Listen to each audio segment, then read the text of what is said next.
Though House Darrington titled themselves Storm Kings, they were little more than gusts. Their kingdom in the Stormlands had been doddering to its end for the past few centuries, helped along by other houses, most of all by House Horror, who were nearly finished with a monstrous castle at Harrenhal. Too large and too costly a seat to rule only the Riverlands.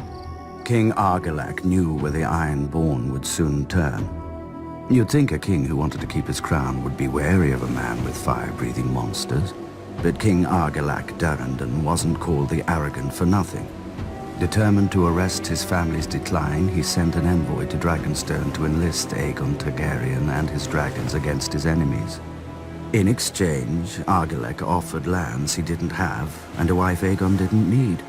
For, as the Valyrians did, Aegon had wed his elder sister, Visenya.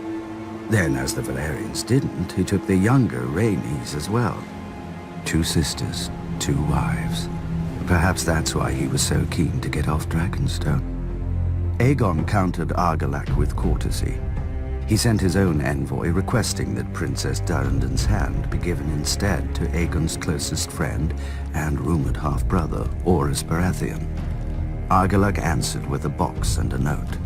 "These are the only hands your bastard shall have of me."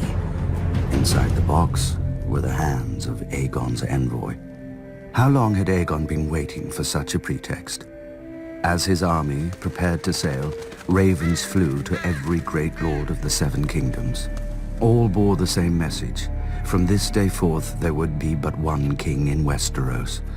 Those who bent the knee to Aegon of House Targaryen would keep their lands and titles.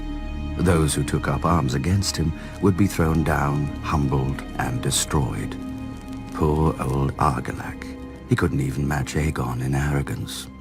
Aegon landed at the mouth of the Blackwater River and raised a primitive Aegon fort in the disputed land between Harren's and Argilac's kingdom, so that neither could decide whose problem he was.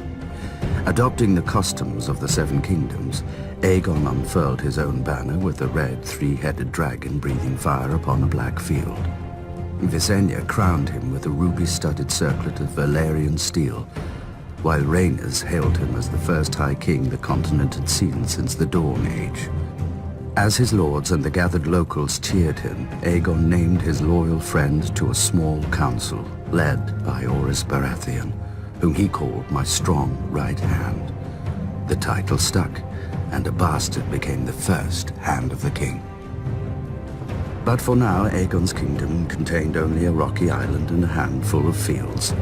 The other kings had larger armies, ships, castles, and thousands of years of rule. But Aegon had dragons.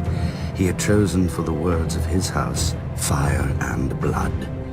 Before he was done, the rivers, fields, and skies would turn red.